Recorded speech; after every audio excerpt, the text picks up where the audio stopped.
Hello everyone. Welcome back to Artificial Professor.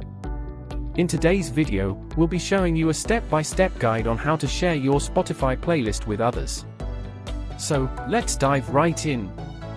First things first, open the Spotify app on your device and tap on the library in the bottom right corner. After opening the library, you should see the option, Playlist, in the upper left corner. Tap on it to jump to your playlist. Now tap on the three dots and a drop-down menu will appear. Now scroll down and look for the option, Share. By tapping on the Share button, a menu will appear with multiple options. You can share your playlist on WhatsApp, Instagram, or any other platform that you prefer.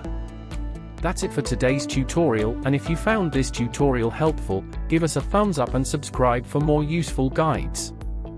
Thanks for watching, and see you in the next video.